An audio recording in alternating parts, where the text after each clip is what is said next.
मी गिरीश पत्के, महाराष्ट्र शासनाच्या मराठी भाषा विभागांतर्गत असलेल्या राज्य मराठी विकास संस्थेतर्फे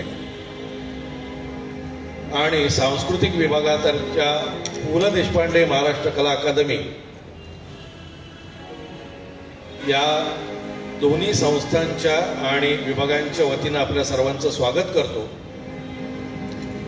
महाराष्ट्र शासनातर्फे मराठी भाषेचं जतन संवर्धन नियोजनपूर्वक आणि जाणीवपूर्वक करावं या हेतूनं राज्य मराठी विकास संस्थेची स्थापना झालेली आहे आणि 2010 मध्ये महाराष्ट्र शासनामध्ये मराठी भाषा विभाग नावाचा नवीन विभाग स्थापन झालेला आहे। गेल्या काही वर्षांपासून आपण मराठी भाषेचं जतन संवर्धन करण्यासाठी म्हणून 27 फेब्रुवारी हा मराठी भाषा गौरव दिन जसा साजरा करतो तसाच दरवर्षी मराठी भाषा संवर्धन पंधरवडा देखील आपण साजरा करतो।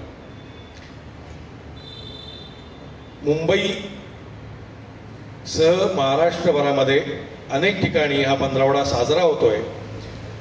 हा जसा कार्यक्रम या इथे होतो आहे पु ल देशपांडे महाराष्ट्र कला अकादमीच्या कलांगणामध्ये, तसाच दररोज गेले 15 दिवस मिती क्रिएशन्स द्वारे ऑनलाईन कार्यक्रम सुद्धा होत होते।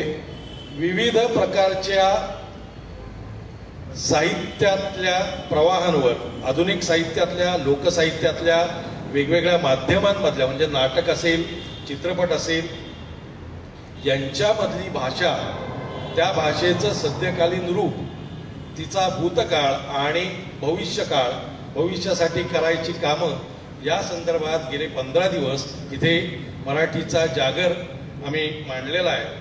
मराठी भाषा संवर्धन पंधरवड्याच्या निमित्तानं भाषा बर्जरी, तिचा उत्सव जरतारी ही एक आगळी वेगळी थीम घेऊन किंवा संकल्पना घेऊन आम्ही 15 दिवस या इथे उत्सव साजरा केला आहे। आज या कार्यक्रमाचा सांगतेचा कार्यक्रम इथे सचिवालय जिमखाना सादर करणार आहे। सचिवालय जिमखाना, सचिवालयामध्ये काम करणारे कर्मचारी म्हणल्यानंतर आपल्याला सर्वसामान्य माणसांच्या मनामध्ये काही एक प्रतिमा ठरलेल्या असतात। शासकीय पत्र, अर्धशासकीय पत्र, परिपत्रक, ज्ञापन, शासन निर्णय, दर 10 वर्षांनी मिळणारा वेतन आयोग, हे आहेच, ती वस्तुस्थिती आहे। सकाळी 9:45 वाजल्यापासून संध्याकाळी किती वाजता घरी बाहेर पडायचं याची वेळ नसलेला शासकीय कर्मचारी, अधिकारी या व्यतिरिक्त सुद्धा वेगवेगळ्या साहित्य प्रकारामध्ये, कला प्रकारांमध्ये अत्यंत प्रामाणिकपणे आणि आपली आवड जोपासताना दिसतोय।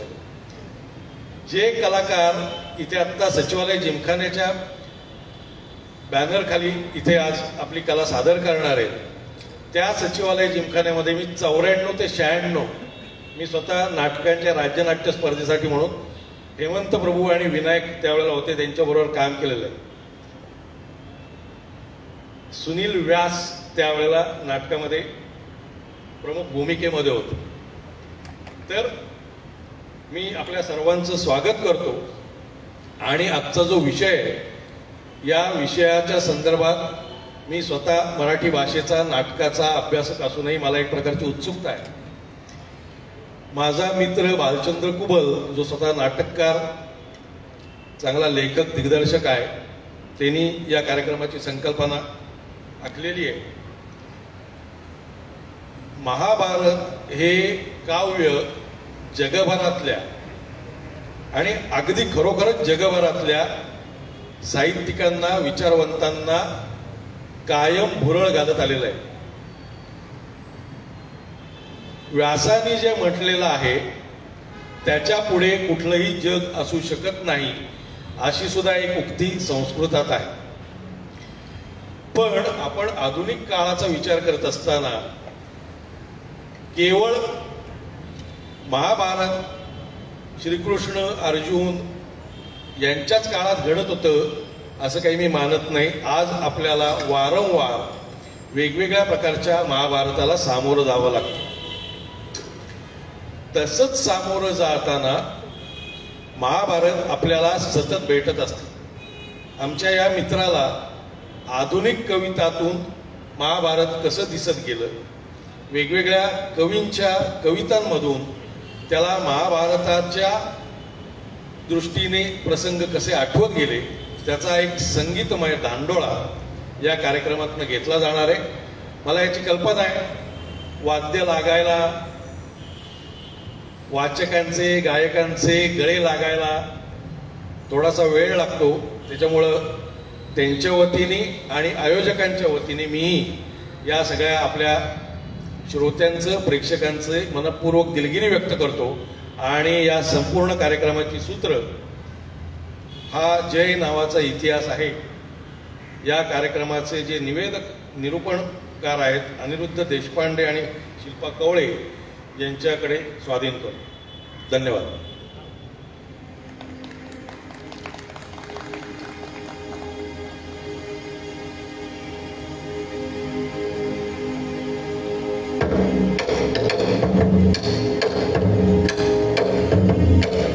महाकाव्याचे निरूपण संगीत, महाकाव्याचे निरूपण संगीत, अन कवितेची साथ आहे, अन कवितेची साथ आहे. हा जय नावाचा इतिहास आहे, हा जय नावाचा इतिहास आहे, हा जय नावाचा इतिहास आहे, हा जय नावाचा इतिहास आहे, इतिहास आहे, इतिहास आहे.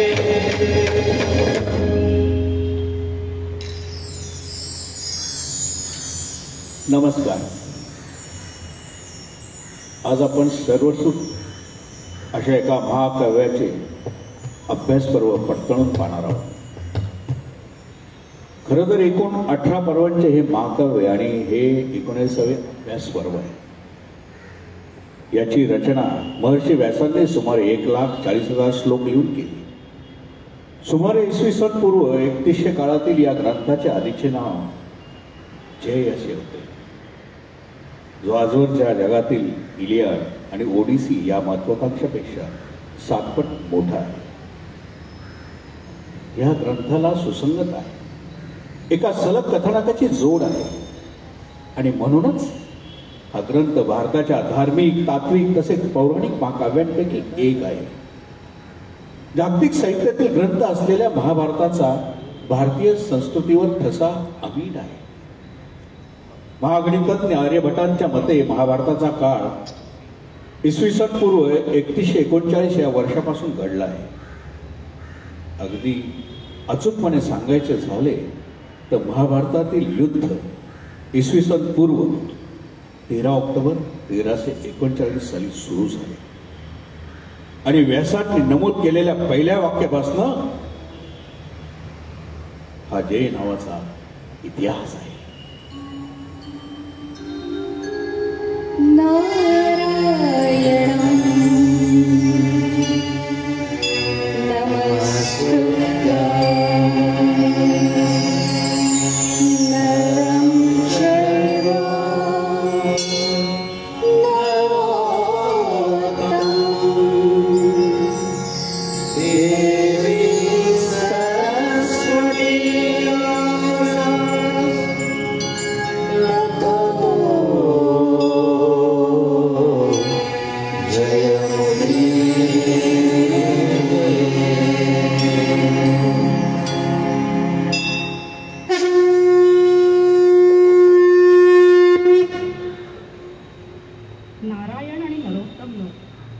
तथा देवी सरस्वतीला वंदन करून या जय नावाच्या ग्रंथाच्या अभ्यास पर्वास आपण सुरुवात करीत आहोत.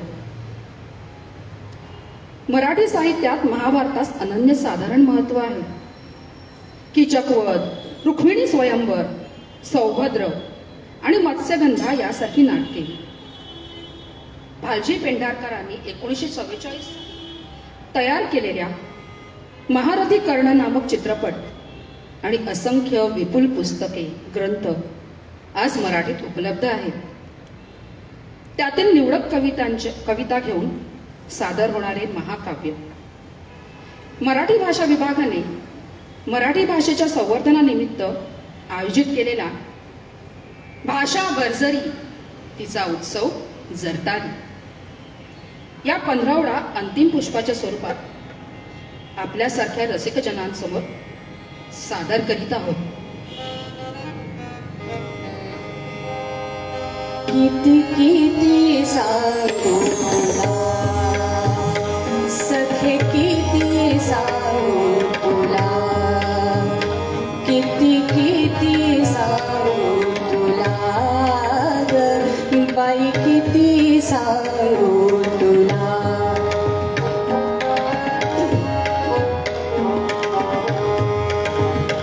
किती किती सांगू तुला, मज चैन नसे ग, मज चैन नसे ग बाई, किती सांगू तुला, किती किती सांगू तुला.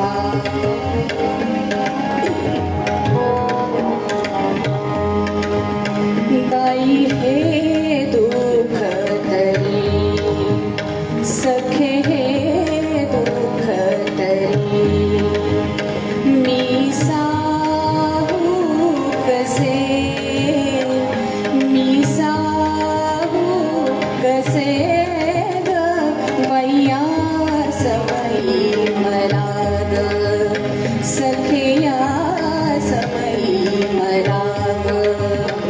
नचकोळी पुसे, नचकोळी पुसे ग बाई, हा विरह सखे ग.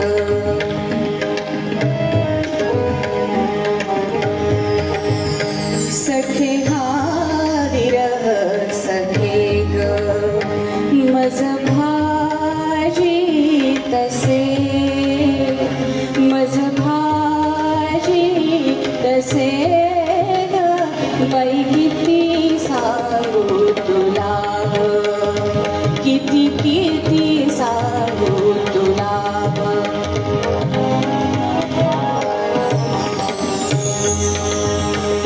मन कसे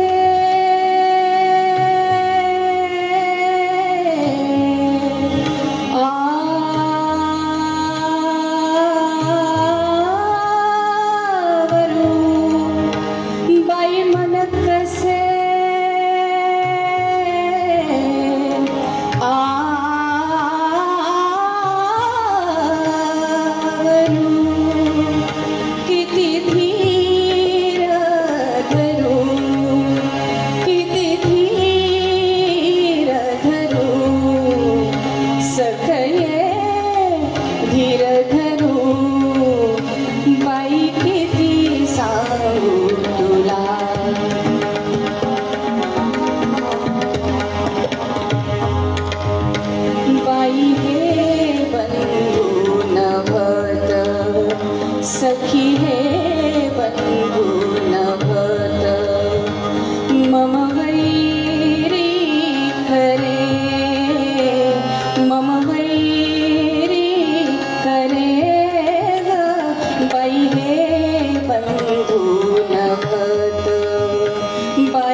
अण्णासाहेब किर्लोस्करांनी रचलेली व संगीतबद्ध केलेली महाभारतावर आधारित संगीत समुद्र हे पद.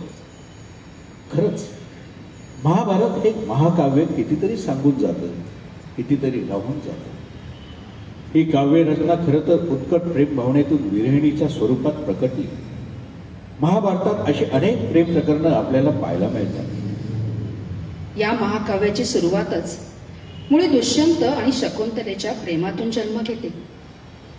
पुढे कथानकाच्या अनुषंगाने येणारी पात्र शृंगाररसात भरच घालतात.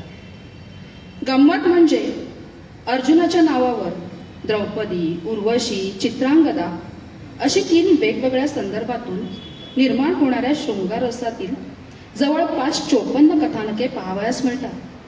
हो, मराठी साहित्यिकांनी तर त्याचा पुरेपूर वापर आपल्या लेखणीत केलेला आढळतो.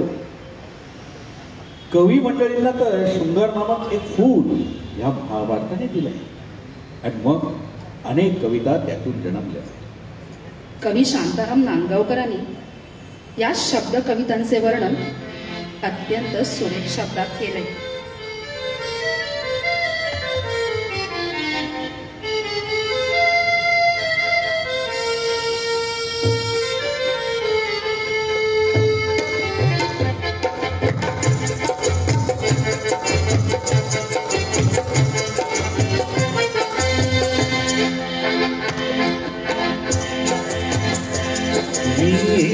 तुला फूल दिले, मी एक तुला फूल दिले, सहज न करता त्या गंधातून मोहरली त्या धरणीतून शब्द रुद्रिका शब्दातून मोहरली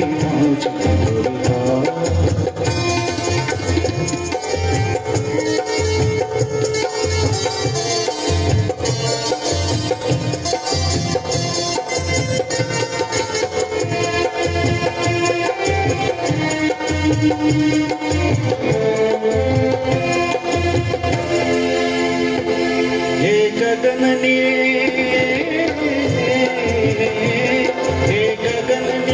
तांदळ्यात भिजून चिंबले, त्या तांदळ्यात कनकाचे साज लावले. हे गगनने तांदळ्यात भिजून चिंबले, त्या तांदळ्यात कनकाचे साज लावले. तांदळ्यात कनकाचे साज लाभला, त्याचा मोहरली मी एक तुला फूल दिले, सहज न करता त्या गंधातून मोहरली माझी.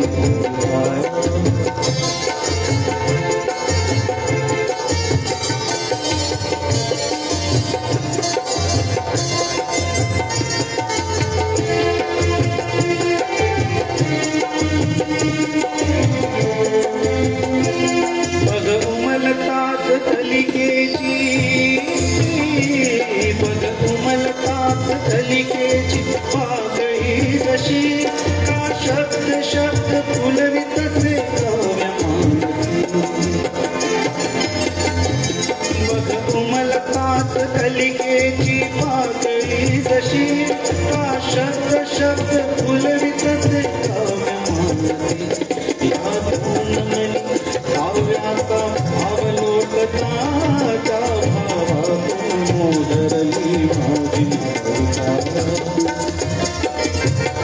मी एक तुला फूल दिले, सहज न करता त्या गंधातून मोहरली माझी चौका. का पान फूल लज्जेने चूर जाहले, का पान फूल लज्जेने चूर जाहले, का सळसळत्या वाऱ्याचे नुपुर वाजले, का नुपुर वाजले.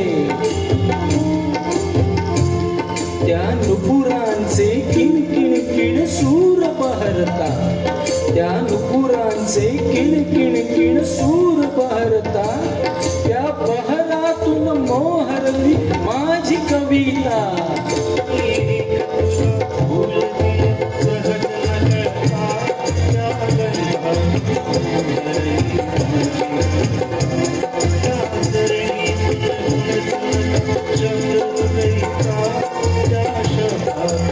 लरली माझी कृपा.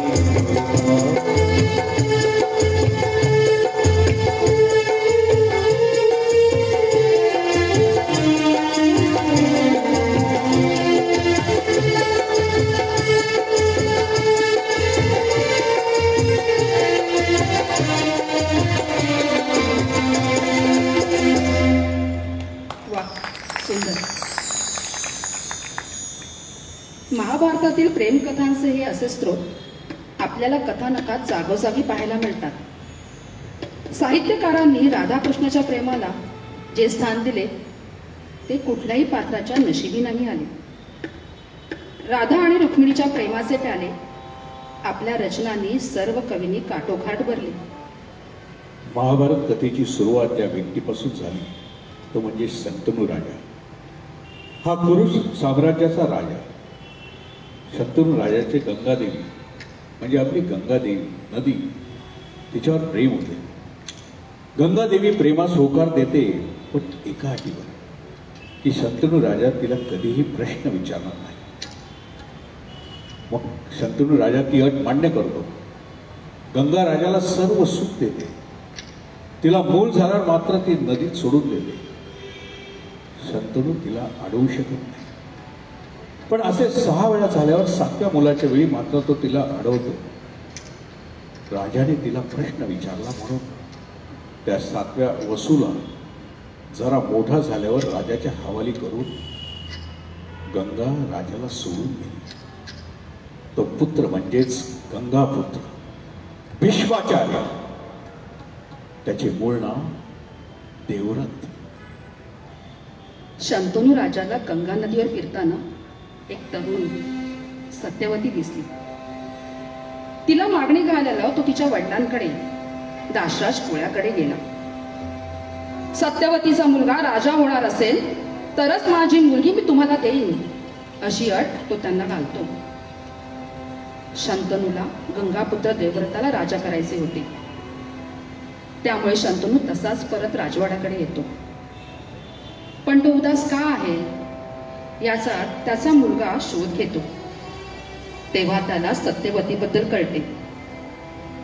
मग देवव्रत स्वतः दाशराज कोळ्याकडे जातो आणि त्याच्या वडिलांसाठी सत्यवतीची मागणी घालतो. मी राजा बनणार नाही आणि आजन्म ब्रह्मचारी राहीन अशी प्रतिज्ञा देवव्रत घेतो. तीच भीष्म प्रतिज्ञा. आणि सत्यवती आणि शांतनूचा विवाह संपन्न होतो.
निधन साधक मी निष्कांचन निधन साधक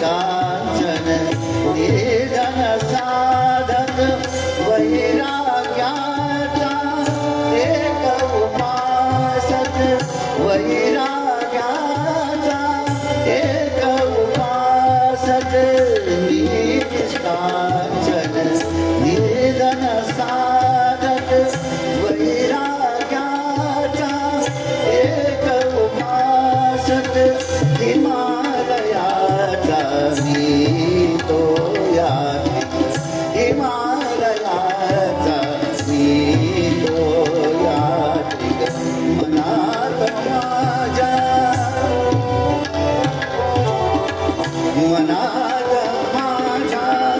गाऊ पडावे मनात माझ्या मनात माझ्या मनात माझ्या गाऊ पडावे संसाराचे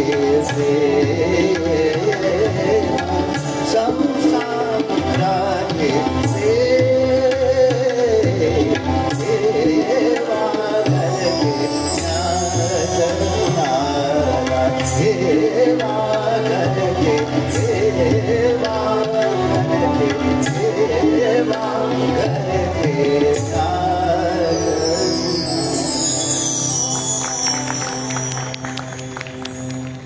सहाशे 700 पानांचे 7 खंड वाचणे सगळ्यांना शक्य नाही हे मला समजतं.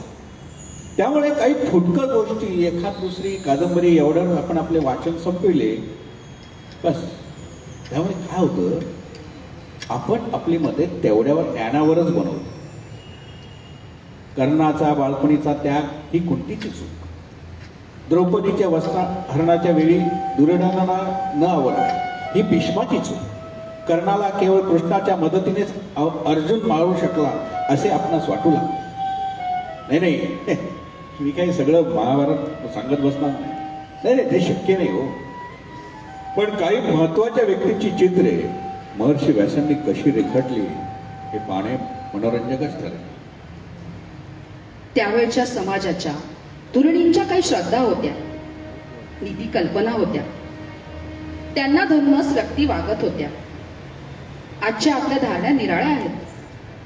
त्यांना समोर ठेवून त्यावेळच्या व्यक्तींच्या वागण्याला बरोबर किंवा चूक म्हणणे योग्य ठरणार नाही. कुंती ही शूर राजाची मुलगी. अहो श्रीकृष्णाची आत्या. शूराचा आत्तेभाऊ कुंतीभाऊ याला अपत्य नव्हते म्हणून शूराने त्याला सांगितले की माझे पहिले अपत्य मी तुला देईन. त्याप्रमाणे कुंती आपल्या लहानपणापासून दुसऱ्या घरी वाढली. कुंती भोजाकडे एकदा दुर्वास ऋषी राहावयास आले. राजाने कुंतीला त्यांच्या सेवेकरता ठेवले. कुंतीच्या मनोभावी सेवेने प्रसन्न होऊन तिला एक मंत्र दिला व सांगितले या मंत्राने ज्या ज्या देवाला आवाहन करशील तो तो देव आपल्या प्रभावाने तुला पुत्र देईल. कुंतीच्या दुर्दशेला इथूनच सुरुवात झाली. बालसुलभ औत्सुक्याने आणि अजाणतेपणाने तिने समोर असलेल्या सूर्याला आवाहन केले. तो समोर आल्यावर ती गोंधळली. काय करायचंय म्हणून नमस्कार करून त्याला परत जाण्यास सांगितले. त्याला ते शक्य नव्हते. सूर्याने तिला तुझे कौमार्य अबाधित राहील असे सांगून पुत्र दिला. तो पुत्र म्हणजे कर्ण. कुंतीने कर्णाला पेटीत ठेवून नदीत सोडले. तो अधिरथ नावाच्या सुताला सापडला. त्याने मुलाला आपल्या घरी नेले. तेव्हापासून कर्ण सूतपुत्र म्हणून ओळखला जाऊ लागला.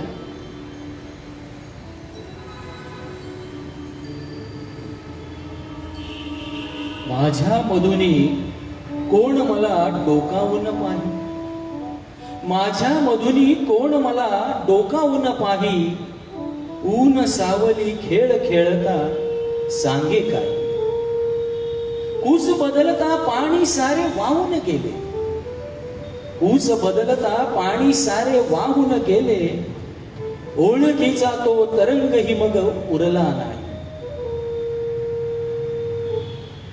सारे काही येथेच आता जगून व्हावे, सारे काही येथेच आता जगून व्हावे, किती श्वास उरले सुरले ते कुणी सांगावे. यात क्षणांची पाठीशी सोबत उरलेली, यात क्षणांची पाठीशी सोबत उरलेली, प्रशांत होता वादळ त्याला कवेत घ्यावे. हसता हसता एकच उमळून अश्रू यावा, हसता हसता एकच उमळून अश्रू यावा, खोट्या मधला खरेपणाही उजळून निघावा. हरता हरता एकच असले दान पडावे, हरता हरता एकच असले दान पडावे, जीवच अवघा या खेळावर उधळून द्यावा, जीवच अवघा या खेळावर उधळून द्यावा. कुंतीचे पांडूशी लग्न झाले व ती कृष्णवंशाची सम्राज्ञी बनली. माद्रीवर तिच्या धाकट्या बहिणीसारखे प्रेम होते. पांडूला मृगयाचा नाद असल्याने भीष्मांवर राज्याचा भार सोडून तो अरण्यात विहार करत असे. तिथे त्याला एका ऋषीचा शाप मिळाला. शरीर सुखाकरिता तू स्त्रीला स्पर्श केलास की तू मृत्यू पावशी. निपुत्रिक मरवायचे नाही म्हणून त्याने कुंतीला नियोग पद्धतीने पुत्र प्राप्ती करून घे असे सांगितले. कुंतीने त्याला आपल्याला मिळालेल्या वर सांगितलं. आनंदित झालेल्या पांडूच्या सांगण्यावरून तिला प्रथम धर्म, तेवढ्यावरच पांडूचे समाधान होईना म्हणून मग भीम नंतर अर्जुन हे पुत्र झाले. मग मात्र तिने पांडूला सांगितले, आता यापुढे पुत्र मिळवणे ही वेश्यावृत्ती होईल. मग माद्रीने तिला विनंती केली, तुला पुत्र नको असेल तर मला मंत्र दे, मी निपुत्रिक राहणार नाही. मोठ्या मनाने तिने ती विनंती मान्य केली व माद्रीला मुले झाली. सहदेव, नकुल,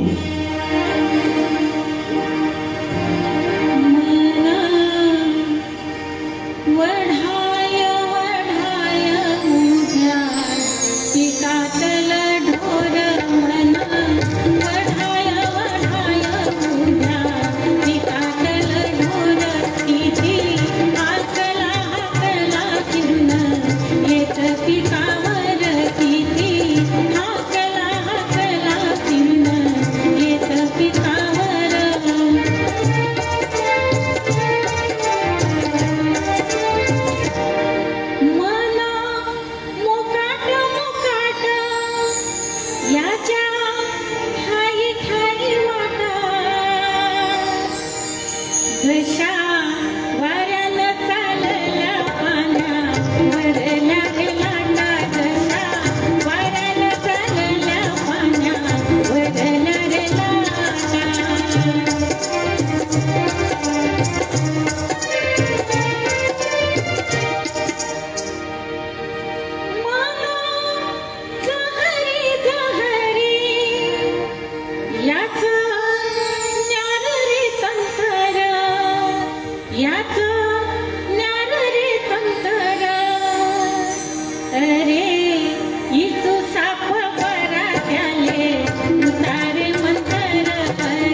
पांडूच्या मृत्यूनंतर कुंती सती जाणार होती, तेव्हा माद्री तिला म्हणाली, मी तुझ्या व माझ्या मुलांना सारखेच वागवीन याची मला खात्री देता येत नाही, पण मी सती गेले तर तू सगळ्यांना सारखेच वागवशील याची मला खात्री आहे. आपल्या चांगुलपणाचा वारसा कुंतीने पुढील पिढीतही पोचविला. यक्ष प्रश्नाच्या वेळी यक्ष प्रसन्न होऊन युधिष्ठिराला तुझा एक भाऊ जिवंत होईल असे सांगतो. त्यावेळी धर्म अर्जुन व भीमाऐवजी नकुलाची निवड करतो. धर्म म्हणतो, माझ्या पित्याला 2 बायका होत्या, मला दोन्ही समानच आहे. जर कुंती पुत्रवती असणार तर माद्री ही पुत्रवतीच असली पाहिजे. स्वतःसारखेच इतरांना करणे जास्त महत्वाचे.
हस्तिनापूरला आल्यावर तिच्या पुढे दुर्योधना शकुनीपासून आपली मुले वाचवू नये याची काळजी घ्यावी लागली.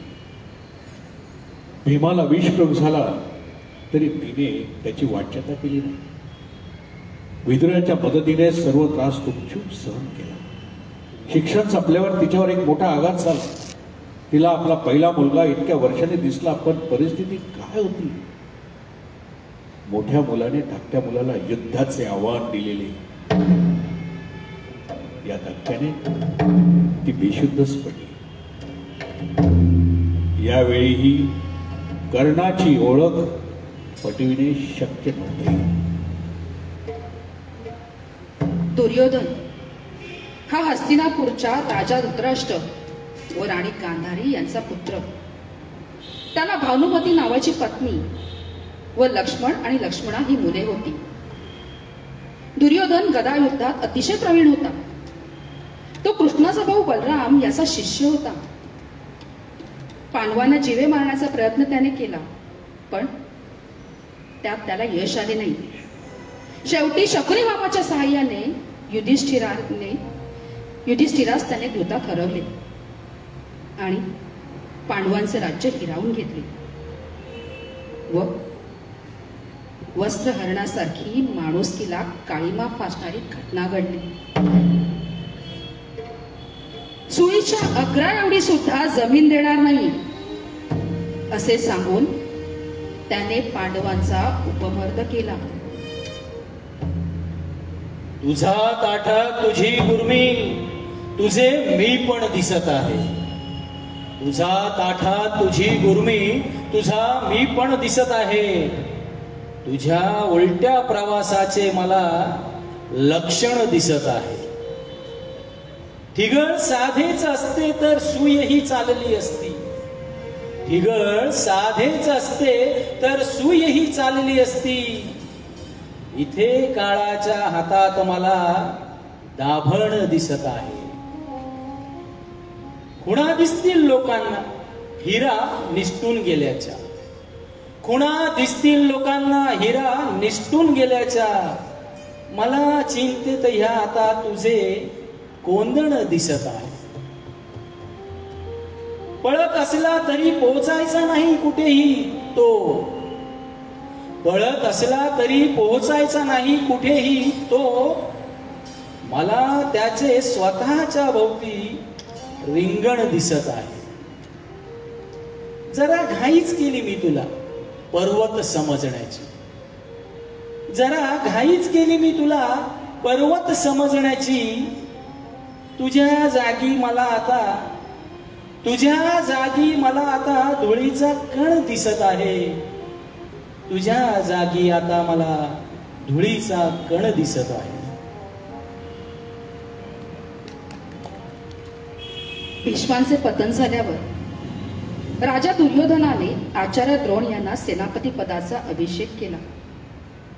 तुझी इच्छा काय ते सांग अशी पृच्छा द्रोणांनी दुर्योधनास केली. तेव्हा दुर्योधन म्हणाला, युधिष्ठिराला जिवंत पकडून माझ्या स्वाधीन करावे. द्रोणांनी लगेच उत्तर दिले, अर्जुन रणांगणात नसेल तर मी युधिष्ठिराला पकडीन. हा संवाद पांडवांना समजला. युधिष्ठिर पकडले जाणार नाहीत अशी काळजी अर्जुनाने घेतली. अर्जुन पुत्र अभिमन्यूने शय आणि जयद्रथ यांना जर्जर केले.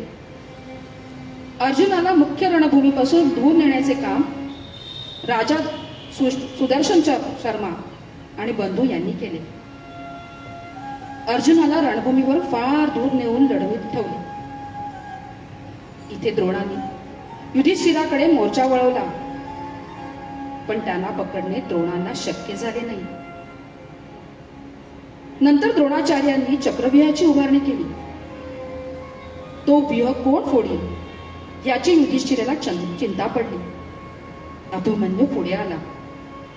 त्याने व्यूह भेदायचा आणि पाठीमागून भीमादिकांनी आत घुसायचे असे बेट ठरला. अभिमन्यू व्यूहात शिरला. व्यूह भेदत वेगाने पुढे सरकला. इकडे व्यूहाच्या द्वारावर जयद्रथ लढत उभा राहिला. यामुळे भीमादिक आत शिरू शकले नाही. चक्रव्यूहात द्रोण, कर्ण, अश्वत्थामा, कृपाचार्य आदी लढवये अभिमन्यूवर तुटून पडले. त्याची शस्त्रे तो मोडण्यात आली. अखेरीस दुःशासन पुत्राचा व एकट्या अर्जुनाचा संग्राम झाला. अभिमन्यू मूर्छित झाला आणि दुःशासन पुत्राने गदाघात करून त्याला ठार मारले. ही वार्ता पांडव सेनेला मिळाल्याबरोबर सगळे असह्य दुःखाने व्यतीत झाले. शिबिरावर अवकळा पसरले. अर्जुन सशक्तकांचा निपात करून परत आला. तेव्हा अभिमन्यूच्या पतनाची वार्ता युधिष्ठिरांनी होतकेत सांगितली. अभिमन्यू एकाकी लढला आणि वीरगतीला गेला. याचा अर्जुनाच्या मनावर तीव्र धक्का बसला. विवाहाचे दार जयद्रथाने अडवून धरल्यामुळेच ही दुर्घटना घडली होती. म्हणून अर्जुनाने प्रतिज्ञा केली, उद्या सूर्यास्ताच्या आत जयद्रथाला यमसत्ताच पाठवीन. तसे न जमल्यास अग्निकाष्ठ भक्षण करून स्वतःची समाप्ती करून घेईल. ही वार्ता कौरव शिबिरात पसरली. जयद्रथ रणभूमी सोडून पलायन करू लागला. तेव्हा कौरवांनी त्यांचे रक्षण करण्याची हमी घेतली. दुसऱ्या दिवशी दिवसभर घनघोर युद्ध झाले. सूर्यास्त जवळ आला तरी अर्जुन जयद्रथाचा वध करू शकत नव्हता. एकाएकी अंधार झाला. सूर्यास्ताचा आवाज कृष्णाने निर्माण केला होता. आपण सुटलो असे वाटून जयद्रथाने बेफिक झाला आणि कृष्णाने सूर्यास्त झालेला नसलेले अर्जुनाला दाखवून दिले. अर्जुनाने त्वरित जयद्रथाचे शिर उडवले. त्या दिवशी रात्री मशाली पेटून युद्ध सुरू झाले. भीमपुत्र घटस्फोटाने पांडवांच्या बाजूने पराक्रमाची शर्त केली. कर्णापाशी वास्तविक शक्ती होती. ती दुर्योधनाच्या आग्रहामुळे घटस्फोटावर कर्णाला सोडावी लागली. घटस्फोट संपला.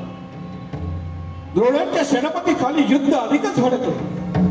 त्यांनी आपल्या अस्त्रांनी इतका सेनासंहार केला की पांडव आणि श्रीकृष्ण चिंताग्रस्त झाले. श्रीकृष्णाच्या सांगण्यावरून भीमाने अश्वत्थामा नामक हत्ती गदेने ठार केला आणि अश्वत्थामा मेला अशी आरोळी ठेवली. द्रोणाचार्यांचे पुत्रप्रेम अगाध होते. त्यांना वाटले आपला पुत्र अश्वत्थामाच मेला.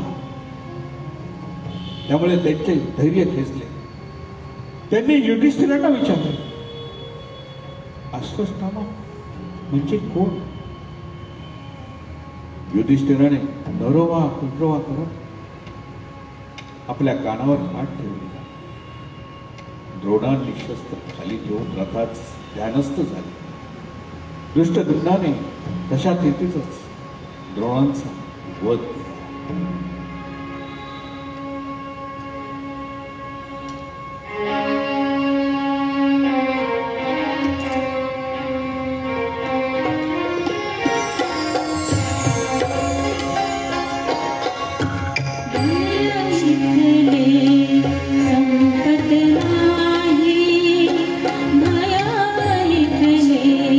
संपत नाही माझे तुझे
प्रवास आहे, तो प्रवास अजून करायचा आहे. फक्त थोड्याशा अल्पविश्रांतीनंतर पुन्हा आपण सुरू करणार आहोत हा महाभारत प्रवास.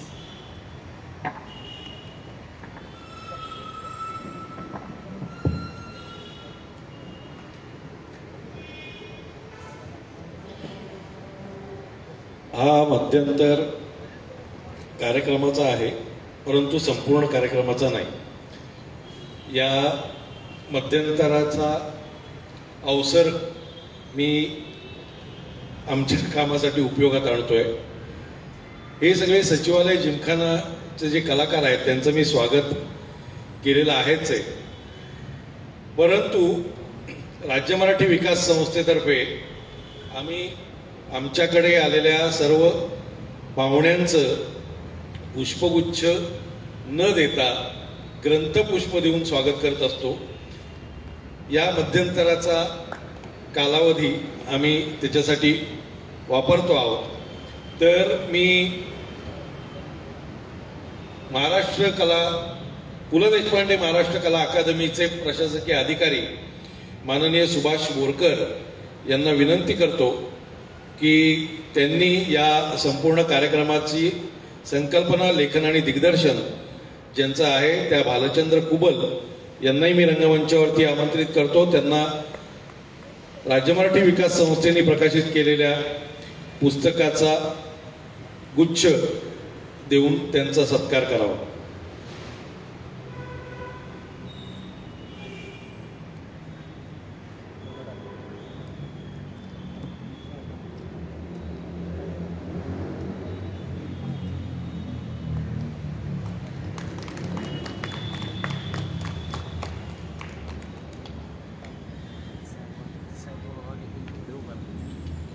या कार्यक्रमाला सर इथेच थांबा तुम्ही. या कार्यक्रमाला महाराष्ट्र शासनाच्या वित्त विभागाचे सहसचिव श्री सुभाष जोंधळे पाटील उपस्थित आहेत. त्यांना मी रंगमंचावरती येण्याची विनंती करतो.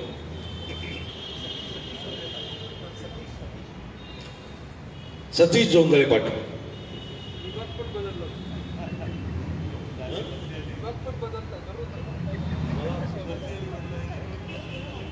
अच्छा, राजशिष्टाच्या विभागात मी सरांना विनंती करतो की त्यांनी अनिरुद्ध देशपांडे यांचं स्वागत करावं.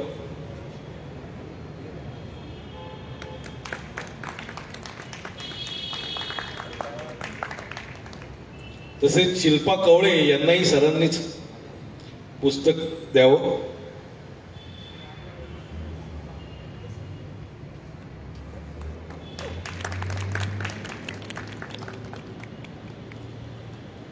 मिती क्रिएशन्स या संस्थेतर्फे राज्य मराठी विकास संस्था हा कार्यक्रम करतो आहे.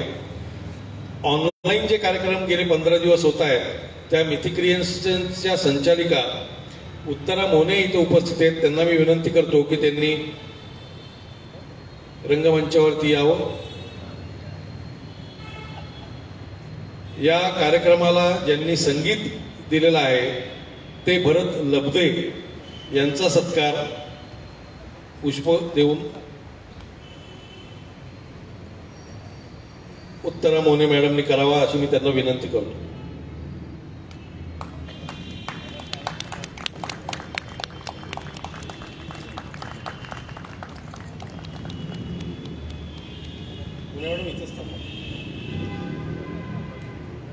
सिंथेसायझर म्हणजे आत्ता भरत लब्धेंनी संगीतही दिलेलं आहे, ते स्वतः सिंथेसायझरही वाजवत आहेत. इथे आपल्याला माझ्या उजवीकडे एक पडदा दिसतोय आणि त्या पडद्यावरती या कार्यक्रमाशी संबंधित असलेली काही चित्रफिती तुम्हाला दिसत आहेत. ती ग्राफिक्स ज्यांनी केलेली आहे त्या जितेंद्र नंदनवार यांना पुस्तक देऊन त्यांचं स्वागत करण्याची मी विनंती उत्तराताईंना करतो. जितेंद्र नंदनवार.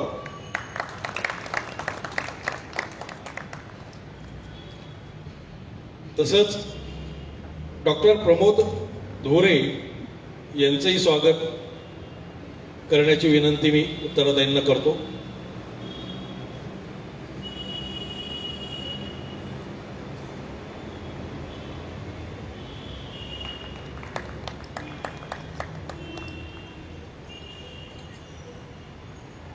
धन्यवाद. उत्तरादायी.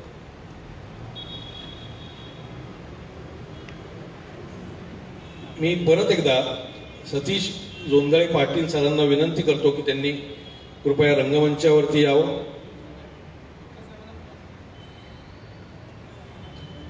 ठीक आहे. बोरकर सरांना मी विनंती करतो की बोरकर सर कृपया रंगमंचावरती या. या कार्यक्रमात ज्यांनी तबला वाजवलेला आहे ते प्रमोद देवरुखकर, प्रकाश देवरुखकर यांचा सत्कार करण्याची मी विनंती करतो.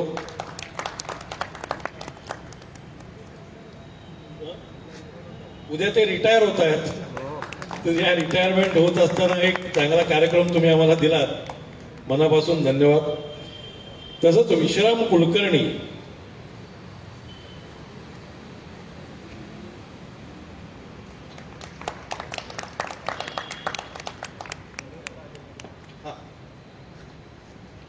आणि तालवाद्ये डॉक्टर किशोर खुशाले यांचाही सत्कार बोरकर सरांनी करावा अशी मी विनंती करतो.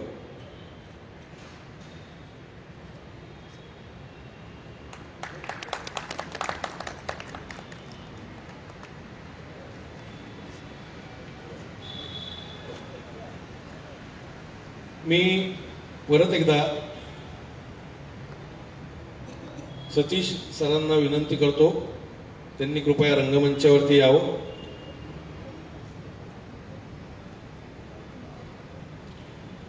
या गायक वृंदामधल्या शीला सरदार यांचा पुस्तक देऊन सत्कार करावा अशी मी जोंधळे सरांना विनंती करतो.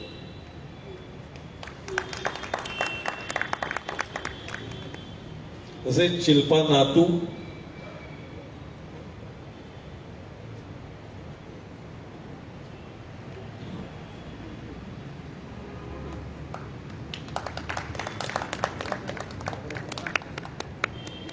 धन्यवाद सर. आता मी राज्य मराठी विकास संस्थेचे संचालक संजय कृष्णाजी पाटील यांना रंगमंचावरती येण्याची विनंती करतो.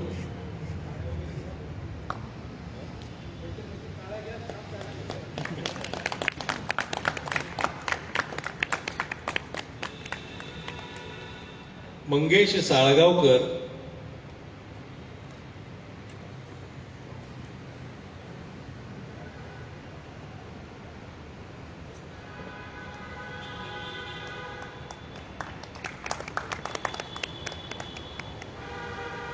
विजय नांदेकर,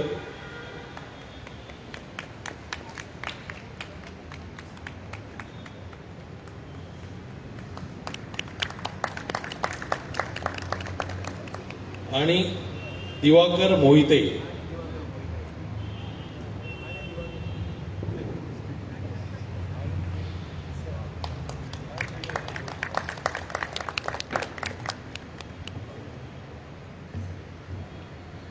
मी राज्य मराठी विकास संस्थेचे संचालक संजय कृष्णाजी पाटील यांना विनंती करतो की त्यांनी 2 शब्द बोलावेत. गेले 15 दिवस हा जो मराठी भाषा संवर्धन पंधरवडा कलांगणामध्ये आणि ऑनलाईन पद्धतीने राज्य मराठी विकास संस्थेच्या फेसबुक पेजवर आणि यूट्यूब चॅनलवरही दाखवला जातोय. या कार्यक्रमाला महाराष्ट्र टाइम्स आणि झी24 तास यांनी माध्यम प्रायोजकत्व दिलंय. त्यांच्यामुळे हा जास्तीत जास्त लोकांपर्यंतही कार्यक्रम पोहोचला आहे. मी सरांना विनंती करतो आणि या संपूर्ण कार्यक्रमाची संकल्पना आखणी ही पाटील सरांनी केलेली होती. मी पाटील सरांना विनंती करतो की गेल्या एकूण 14-15 दिवसांमधला जो अनुभव आहे त्याबद्दल आपण 1-2 शब्द व्यक्त करावे. त्यानंतर सरांचं बोलणं झाल्यावर लगेच कार्यक्रम सुरू होईल. धन्यवाद. नमस्कार. मी संजय पाटील, संचालक राज्य मराठी विकास संस्था, महाराष्ट्र शासन भाषा विभाग. रंगमंचावरील सर्व आमचे जे भावंड आहेत, आमची सचिवालय जिमखाना, अत्यंत कौशल्यपूर्ण आणि कुशलतेने आणि समृद्ध अनुभव देणारा अनुभव त्यांनी आज सादर करतायत. त्या सगळ्यांचं मनोपूर्वक अभिनंदन करतो. तसंच गेले 15 दिवस ज्या आत्मीयतेने, ज्या सतर्कतेने आपण सगळे मायबाप रसिक या कार्यक्रमांना प्रतिसाद देत आहे, तर सुरुवातीलाच तुमचेही मी धन्यवाद मानतो. मुळात असं झालं की दरवर्षी भाषा पंधरवडा साजरा केला जातो.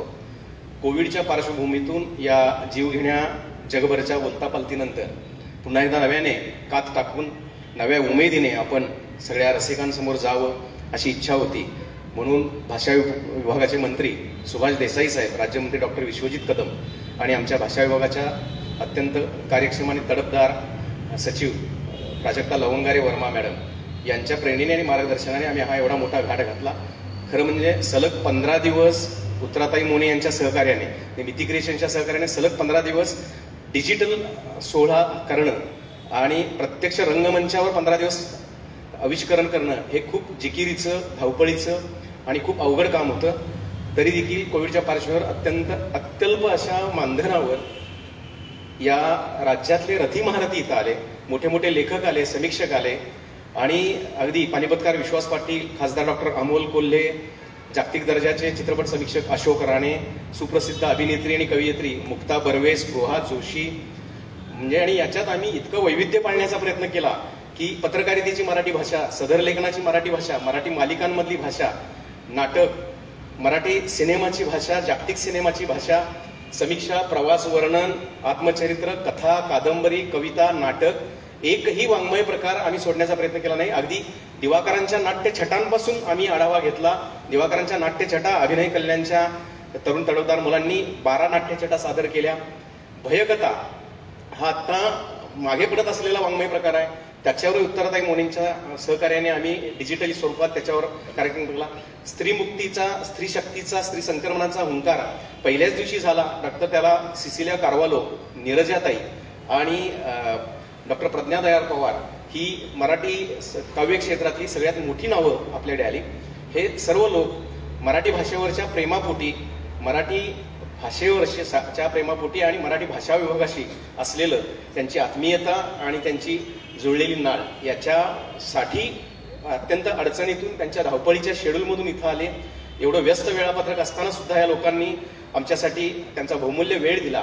आणि मला अभिमानाने सांगावंसं वाटतं की कालपर्यंत म्हणजे 14व्या कार्यक्रमापर्यंत, 14व्या पुष्पापर्यंत ऑनलाईन आपण 3 लाखाच्या वर लोकांपर्यंत पोहोचलो. आणि जागर मराठीचा म्हणजे इथे पोहोचलो आपण, भाषा बर्जरीतीचा उत्सव जरतारी. परत उत्तराताई मोनेंच्या मिती क्रिएशन्सच्या द्वारे जागर मराठीचे जे 15 कार्यक्रम झाले त्याची दर्शक संख्या आज आम्ही आता मोजतो आहोत, ती किमान 4 ते 5 लाखाच्या वर जाईल असा अंदाज आहे. इतका भरघोस प्रतिसाद सगळ्यांनी दिला. तर मराठी भाषेवर आणि मराठी भाषा विभागावर यापुढे आपण असंच प्रेम दाखवावं, आपुलकी दाखवावी आणि आम्ही यापुढे आयोजित करणाऱ्या कार्यक्रमांना असंच आत्मीयतेने येऊन आम्हाला आशीर्वाद आणि शुभेच्छा द्याव्यात अशी मी तुम्हाला नम्र विनंती करतो आणि आपली रजा घेतो. धन्यवाद. जय हिंद, जय महाराष्ट्र.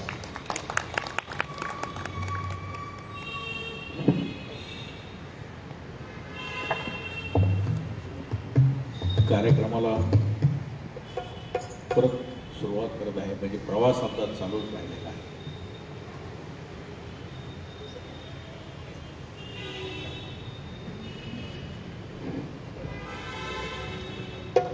द्रोणाचार्यानंतर राजा दुर्योधनाने कर्णाला सेनापती पदाचा अभिषेक केला. कर्णाने म्हटले की राजा शल्य याने माझे सारथ्य करावे तर मी माझा पराक्रम दाखवीन. सूतपुत्राचे सारथ्य करणे हा क्षत्रिय शैल्यात आपला अपमान वाटत होता. पण मला योग्य वाटेल ते मी बोलेन आणि ते बोलणे कर्ण सहन करीन, तरच मी कर्णाचं सारथ्य करीन. या अटीवर शल्य सारथ्यास तयार झाला. रणांगणावर अर्जुनाचा रथ कोठेही दिसेना. तेव्हा कर्ण आत्मप्रौढीची भाषा बोलू लागला. ही संधी साधून शल्याने कर्णाचा तेजभंग होईल अशी भाषा वापरली. घोष यात्रेच्या प्रसंगी तू दुर्योधनाला सोडून पळ काढला होतास अशी आठवण कर्णाला करून दिली. कर्णाची आणि अर्जुनाची रणांगणावर गाठ पडली. अर्जुनाने कर्णपुत्र वृषसेन याचा आधी वध केला. अगोदरच कर्णाचा तेजोभंग झाला होता आणि नंतर पुत्र शोकाची पाळी आली. या आपत्तीत त्याच्या रथाचे चाकही भूमीत रुतले. कर्ण रुतलेले चाक काढण्यासाठी रथातून उतरला आणि त्याचे दोन्ही हात रथचक्र उद्धरण्यात गुंतले. अशा स्थितीत कृष्णाच्या सांगण्यावरून अर्जुनाने निशस्त्र कर्णाचा वध केला. अर्जुनाकडून कर्णवध होण्यापूर्वी भीमाने दुःशासनाला ठार करून त्याने केलेल्या पांचाळीच्या विटंबनेचा सूड घेतला. दुःशासनाचे रक्त भीम प्यायला. घाव मनावर बालपणीच जर योग्य कोणी दिलेले असते, भाव मनावर बालपणीच जर योग्य कोणी दिलेले असते, वाट कधी चुकलो नसतो आणि ध्येय कधी सुटले नसते. कौरव मित्र जरी बनले मन रोज उदासीन होत असे. सूत अधीरथ पुत्र म्हणे सल हीच मला रोज डसे. मत्सर द्वेष मनी भरले अपमान सुडागत बाळगले. भीष्म पितामह द्रोण तथा मुरलीधर गप्प कसे बसले. जीवन प्राक्तन मोह घृणा जर मातृदयेवर सोपवले. केवळ जन्म दिला म्हणून मज का घटका भर थांबवले. युद्धभूमीवर कोण कुठे मज अंतर कुठेही नव्हते. युद्धभूमीवर कोण कुठे मज अंतर ठाऊकही नव्हते. मात्र उरावर वज्र जसे शपथेत शरीर तसे जळते. एकच आस मनात सदा मज हातून शस्त्र गळूच नये. पांडव बांधव मात्र कोणी चुकून तिकडे फिरकूच नये. जन्म सुळावर घालवला जगणे नशिबी बहुधा न उरे. शेवट भेट इथे घडली सहवास नसे नशिबात खरे. संकट काळ जरी सहसा वळणावरती हसला. अर्जुन गांडीव कृष्ण जिथे घटका भर मोक्ष तिथे दिसला. वा. महाभारताच्या स्त्री पर्वातील गांधारीच्या दुःखाचे करुणामय चित्रण हा शोककाव्याचा उत्कट नमुना आहे. गांधारी जवळ श्रीकृष्ण गेला तेव्हा दुःखप्रद गांधारीने त्याला शाप दिला की या सर्व संहाराचे मूळ तू आहेस. तुझ्या यादव कुळाचाही निपात होईल आणि तो तुला तुझ्या डोळ्यांनी पाहावा लागेल. युधिष्ठिरांनी मृतवीरांच्या प्रेताचे अग्निसंस्कार करून त्यांना तिलांजली दिली. अंत्येष्टी उरकल्यानंतर बाकीच्या पांडवांसह युधिष्ठिर हस्तिनापुरास आले. युधिष्ठिरांचे मन विषण्ण होते. त्यांचा राज्याभिषेक झाला. नंतर शरपंजरी पडलेल्या भीष्मांकडे कृष्ण आणि युधिष्ठिर समाचारास गेले. तेथे विषण्ण व वैतागलेल्या युधिष्ठिरांना भीष्मांनी राजधर्म, आपदधर्म, मोक्षधर्म यांचे उपदेश केले. नीतिशास्त्र, राजनीतिशास्त्र आणि अध्यात्मविद्या यांचे उत्कट विवेचन भीष्मांनी शरपंजरी असताना केले. अध्यात्मशास्त्र, धर्मशास्त्र शुभाशुभ कर्मविचार, दैवपुरुष विचार, अनेक वर्णांचे आणि आश्रमांचे धर्म, गोरक्षणाचे महात्म्य, तारकासूर वृत्तांत अशा विविध संकीर्ण विषयांचे विश्वानी केलेले विवेचन या अनुशासन पर्वात आले आहे. श्रोता व पुच्छक आहेत युधिष्ठिर म्हणजे धर्मराज.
स्वजनांचा आणि जगातील मानवकुलांचा एवढा मोठा सहार होण्यास आपणच कारणीभूत आहोत असे युधिष्ठिरांना वाटत होते.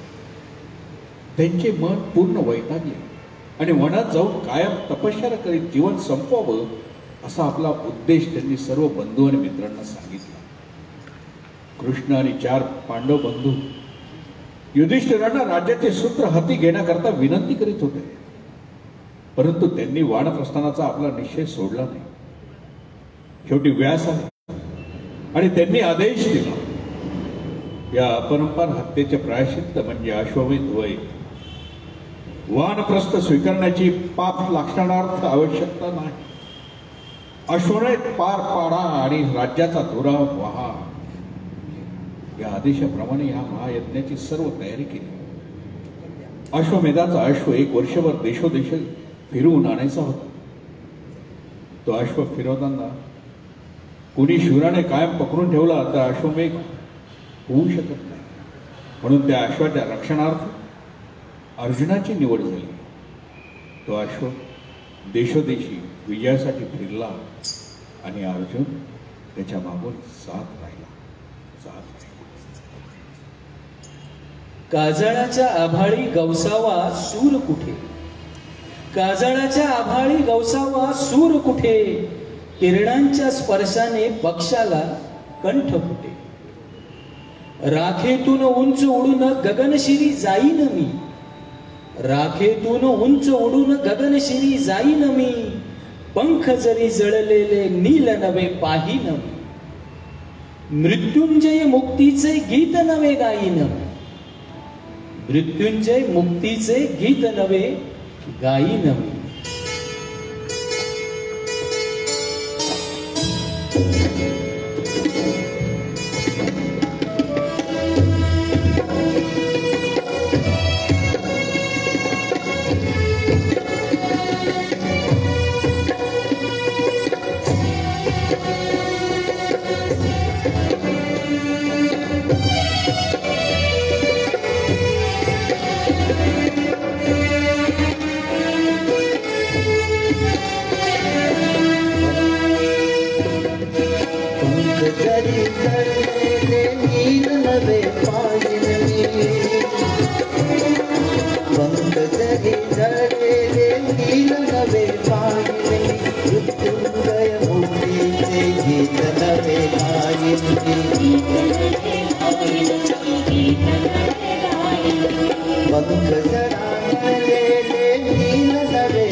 ईश्वरास जळताना ज्वालावर नाचणार नाही मी सबळांच्या तालावर. आक्रोशत एकाकी विजनातच जाईन मी,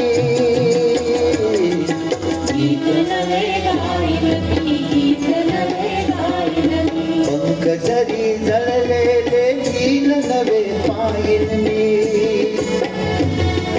पंख जरी जळलेले नील नवे पाहिन मी, मृत्युंजय मुक्तीचे गीत नवे गाईन मी, गीत नवे गाईन मी.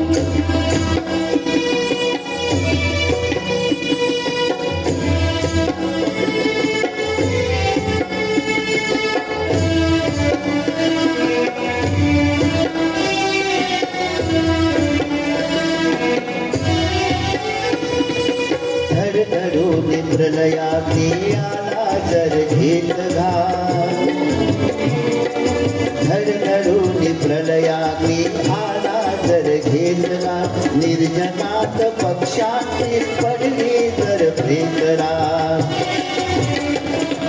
शेवटला उंच सोर मुक्तीला वाईन मी, गीत नवे गाईन मी, गीत नवे गाईन मी. पंख जरी जळलेले नील नवे पाहिन मी, पंख जरी जळलेले नील नवे पाहिन मी, मृत्युंजय मुक्तीचे गीत नवे गाईन मी, गीत नवे गाईन मी, गीत नवे गाईन मी, गीत नवे गाईन मी, गीत नवे गाईन मी.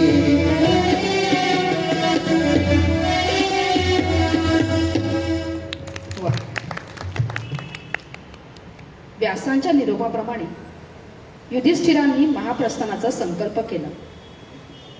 अभिमन्यू पुत्र परीक्षित याचा राज्याभिषेक केला. नंतर हस्तिनापूर सोडून उत्तरेस द्रौपदीसह सर्व पांडव महाप्रस्थानास निघाले. हिमालय पर्वत पार केल्यावर त्यांना वाळूचा समुद्र लागला. मेरू पर्वताचे दर्शन झाले. शक्ती क्षीण झाली. प्रथम द्रौपदी कोसळली आणि संपली. क्रमाने सगळे पडले आणि संपले. युधिष्ठिर तेवढे पुढे जाऊ शकले. वाटेत इंद्राने त्यांचे स्वागत केले. इंद्र युधिष्ठिरांच्या स्वर्गात नेण्यासाठी आला होता. आपले बंधू आणि पत्नी द्रौपदी यांच्याशिवाय आपण स्वर्गात जाणार नाही असे युधिष्ठिरांनी सांगितले. हे सर्व आधीच स्वर्गात पोहोचल्याचे इंद्राने त्यांना सांगितले. युधिष्ठिराबरोबर एक कुत्रा देखील होता. त्याला स्वर्गात घेण्याचे इंद्राने नाकारले. तेव्हा धर्मराजांनी आपण स्वतःही त्या कुत्र्या वाचून स्वर्गात राहू शकणार नाही असे उत्तर दिले. हे उत्तर दिल्याबरोबर तो कुत्रा जो प्रत्यक्षात धर्मदेवच होता तो प्रगट झाला. धर्मदेवाने युधिष्ठिरांची प्रशंसा केली. नंतर स्वर्गात जाण्यासाठी युधिष्ठिर इंद्राच्या रथात बसले.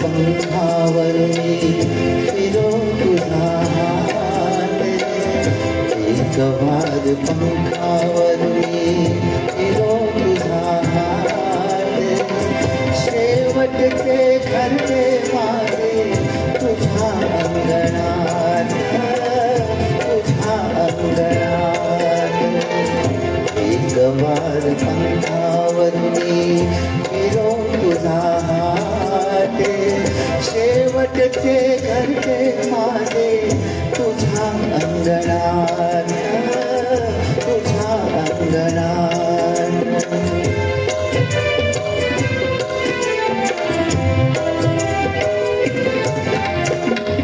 घरेवरी अवघा फिरलो, घरेवरी अवघा फिरलो, निळ्या अंतराळी शिरलो, निळ्या अंतराळी शिरलो, कधी उन्हामध्ये नालो, कधी चांदण्यात, कधी चांदण्यात.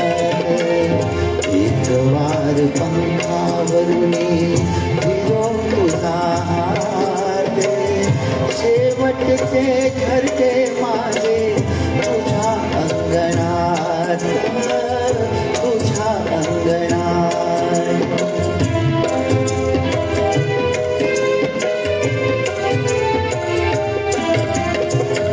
वनी माळ राणी राणी ठाई ठाई केले स्नेही, वनी माळ राणी राणी ठाई ठाई केले स्नेही, तुझ्या बिना नव्हते कोणी, तुझ्या बिना नव्हते कोणी, आत अंतरात, आत अंतरात. एक मार पंखावरुनी फिरो तुझा हात, शेवटचे घरटे माझे तुझ्या अंगणात, तुझ्या अंगणात.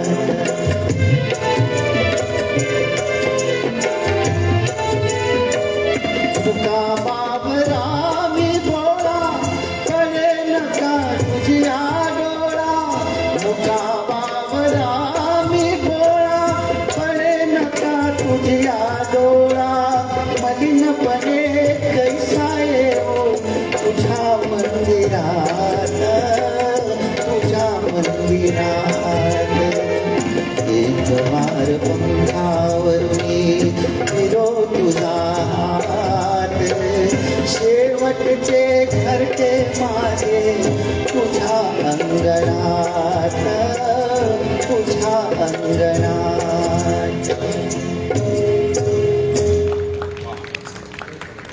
महाभारताशी प्रत्येक पिढीचा, प्रत्येक काळाचा स्वतंत्र दृष्टिकोन व प्रत्यय असतो. याचाच अर्थ त्या काळातील जीवन जाणीवांशी, जीवनाशक दृष्टिकोनाशी, समाजशास्त्रीय, राज्यशास्त्रीय, अर्थशास्त्रीय, मानसशास्त्रीय आयामांशी महाभारताचा प्रवाह अविरत समांतरपणे वाहत असतो.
स्मशानी ही नवानी स्मशानी ही नवानी आयुष्याचा पेटवा मशाली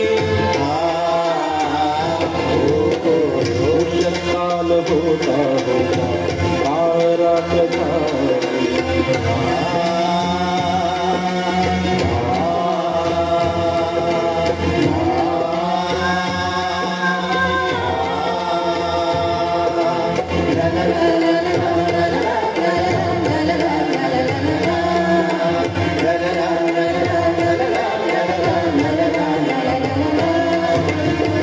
उपादेश झाला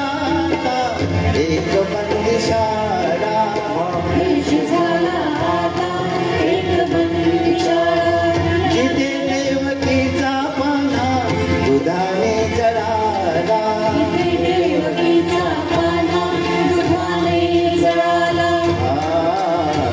कसे पुण्य दुर्दैवी पाप भाग्यशाली कसे पुण्य दुर्दैवी पाप भाग्यशाली अरे पुन्हा आयुष्याचा पेटवा मशाली पुष्यकाल होता होता काळ रात्र खाली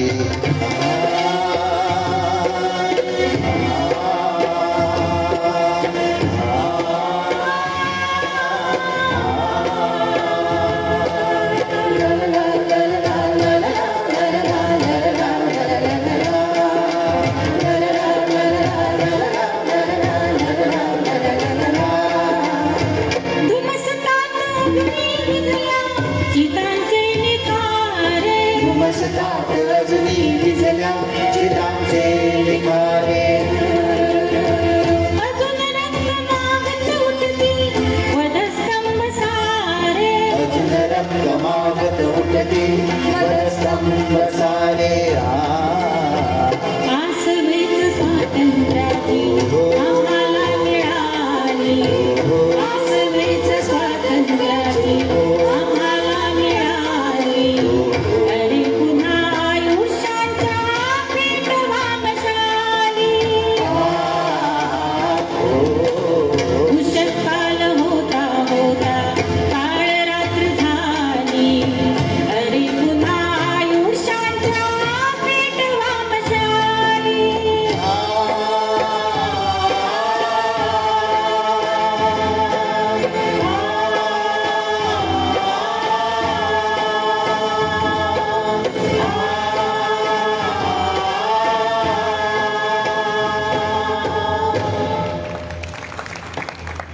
वा, सुंदर.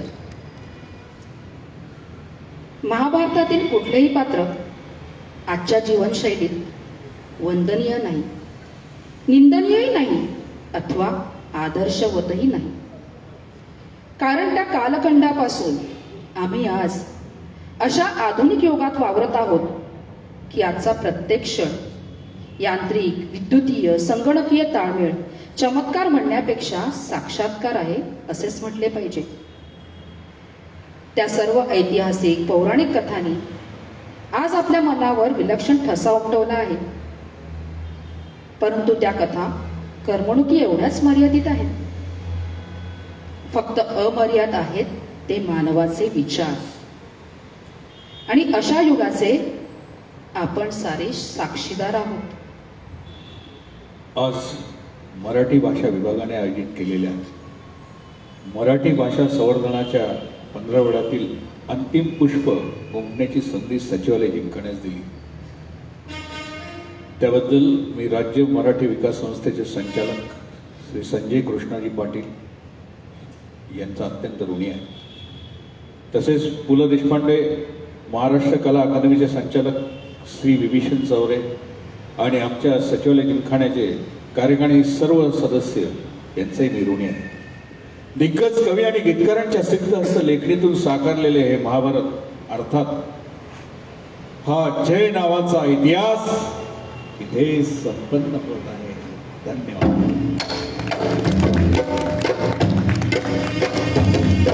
अजय नावाचा